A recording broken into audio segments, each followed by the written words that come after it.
जो नहीं खाएगा वो तो मिस करेगा। ऐसा तरबूज मैंने नहीं देखा भाई साहब। 80 रुपए का तरबूज, दुनिया की खूबसूरत तरबूज, उससे अच्छा तरबूज ही नहीं होता।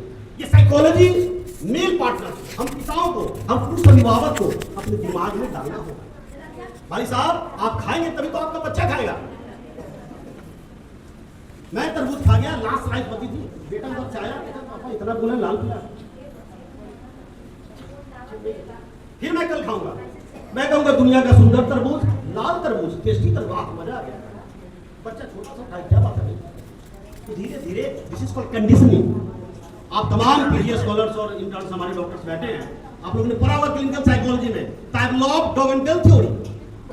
घंटी बजाते हैं पैवलोव साहब और कुत्ते को खाने देते हैं, उसका जो फिजियोलॉजी है एक्टिवेट होता है, सलाइवेशन चालू हो जाता है।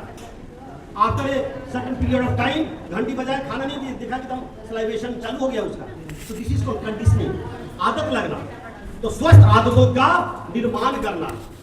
जो भी आप लोग बर्थडे मनाते हैं तो नेवर पिज्जा बर्गर ये बन वो बन, कोई भी अल्ट्रा प्रोसेस्ड फूड मत लाए। आप कोशिश करें हरे पत्तेदार सब्जियां उनको आप खाइए और बच्चों को मोटिवेट कीजिए। तो ये हम मेल पार्टनर्स की जवाबदेही होती है। दूसरा, विज्ञान के द्वारा यह सिद्ध किया जा चुका है, आदतें आपको डालनी है।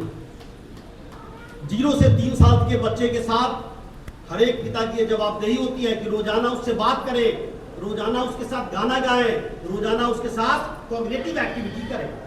ठीक है, जैसे कि बच्चे का ब्रेन विकास हो। 3 से 6 साल के बच्चे जो कि बोलना चलना फिरना सीख जाते हैं, उनको आप कहानी सुनाइए, पजल्स उनको दीजिए बनाने के लिए। आजकल ब्लॉग्स आते हैं वो दीजिए, तो बंदी सिखाइए। आप लोगों ने अंतराक्षरी सीखा होगा, देखो माँ से गाना खत्म हुआ तो माँ से, फिर वो ये चीज की आप वर्ड्स गेम खेलिए बच्चों के साथ। जैसे मैंने बोला एप्पल, APPLE, आप क्या बोलोगे बालक? टी से, तो हमने टी से कह दिया वाई, अब आप क्या बोलेंगे मैम? वाई से, वाई फॉर,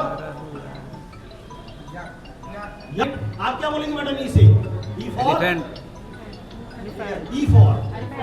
एलिफेंट। इससे क्या होता है कि जब आप सुनते हैं मल्टी डिसिप्लिनरी एक्शन होता है ब्रेन और आपका कॉग्निटिव स्किल डेवलप करता है। जब आप सुनती हैं एप्पल तो दिमाग में आपका कॉग्निशन चल रही है, इससे मुझे सोचना। एक तो ये हुआ तो ब्रेन क्या करता है, सिर्फ गुड़ खाना छोड़ दो बेटा, दांत खराब हो जाए। सभी लोगों ने सुना होगा इस कहानी को। उसकी माँ बोली कि साहब 15 दिन बाद क्यों बुलाया आपसे? 15 दिन पहले ही आप समझा देते। तो उन्होंने कहा 15 दिन पहले मैंने गुड़ खाता था, पहले मैंने गुड़ खाना छोड़ दिया। तो सबसे पहले अच्छी आदतों को, it is not the responsibility of child और मदर और जो नेबर कि आपके बच्चे को सुधारें। एक पिता और एक पुरुष होने के नाते ये आपकी जवाबदेही है कि सबसे पहले आप खुद को सुधारें। जब खुद को सुधारेंगे तभी आप दूसरे को गाइड कर पाएंगे। इसीलिए हर एक पिता कोशिश करें घर में जाएं तो बच्चों को समय दें, बच्चों के साथ खेले, अंतराक्षरी खेले, अच्छी भोजनों के उसके बारे में बताएं क्या फायदेमंद है, और जंक फूड्स के बारे में अवॉइड करें।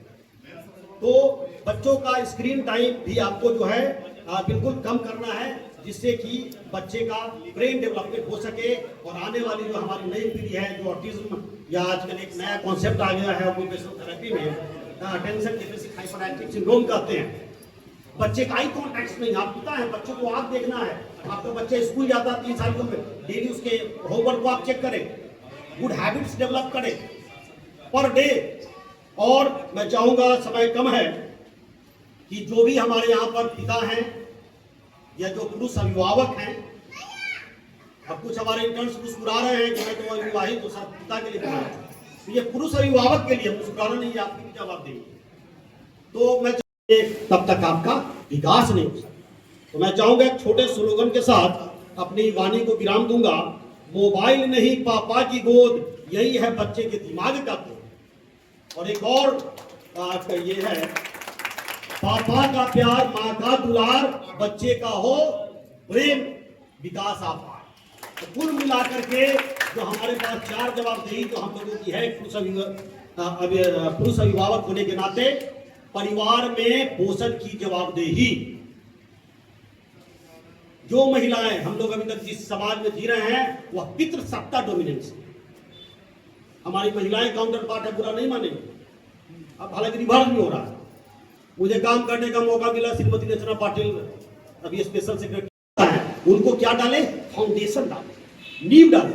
बिना पिलर का अपार्टमेंट नहीं बन सकता, उसके लिए आपको पिलर चाहिए। और पिलर दो रूप में होता है मानव शरीर के रूप में, one is brain and second is body. Swami Vivekananda ने कहा था, आप कमजोर पैदा हुए तो आपकी गलती नहीं है, कमजोर बढ़ गए आपकी गलती है। Everybody is born with a naked body. क्या सचिन तेंदुलकर हो या एपीजे अब्दुल कलाम आजाद हो या सानिया मिर्जा हो, रैकेट लेके पैदा नहीं हुई। तेंदुलकर साहब बैट लेकर पैदा नहीं हुए, कलाम साहब रॉकेट में नहीं पैदा हुए, ये हकीकत है। इसी 24 घंटे का इस्तेमाल करके लोग व्यक्ति से व्यक्ति तो बने, तो क्यों ना एक पुरुष गार्जियन, और जहां पे हमारी महिलाएं गार्जियन हैं, तो उनकी भी जवाबदेही है कि फाउंडेशन को, पिलर को मजबूत करें। तो इसमें सरिया, सीमेंट, बालू क्वालिटी अच्छी, बेहतर क्वालिटी की होनी चाहिए। तो इस मानव शरीर में जो 6 साल तक बच्चे का दिमाग 85% विकास करता है, तो क्यों उसमें हम जंक्स डालें? क्यों पिज्जा, बर्गर, जो हानिकारक नुकसानदायक चीजें हैं, खराब चीजें हैं, वह डालें? उसमें अच्छी चीजें डालें तो बच्चे का शारीरिक विकास होगा, मानसिक विकास होगा। और जब बच्चे का शारीरिक और मानसिक विकास होगा तो हर एक घर से एक जिम्मेदार नागरिक, मजबूत नागरिक, शरीर तथा मानसिक रूप से होगा। और वही नागरिक आगे चल करके आपका नाम, हमारा नाम, अपने इंस्टीट्यूशन, गांव, समाज और देश का नाम रोशन। तो इसी के साथ मैं चाहूंगा कि पोषण पखवाड़ा में हम लोग जंक्स को ना बोले, अल्ट्रा प्रोसेस्ड फूड को ना बोले, प्राकृतिक भोजन जो नेचुरल फॉर्म्स में हमारे यहाँ पाए जाते हैं, रॉ के फॉर्म। आजकल दुनिया रॉ की तरफ जा रही है, कच्चे फलों, कच्चे सब्जियों का सेवन चालू करें। जितनी माएँ हैं वह कोल्ड ड्रिंक ना पिए, या जितने भी आपके घर में परिवार है ब्रेड का सेवन ना करे, चीनी की मात्रा 30 साल की उम्र के बाद कम से कम करे। ठीक है, इसी के साथ मैं अपने वाणी को विराम दूंगा। धन्यवाद।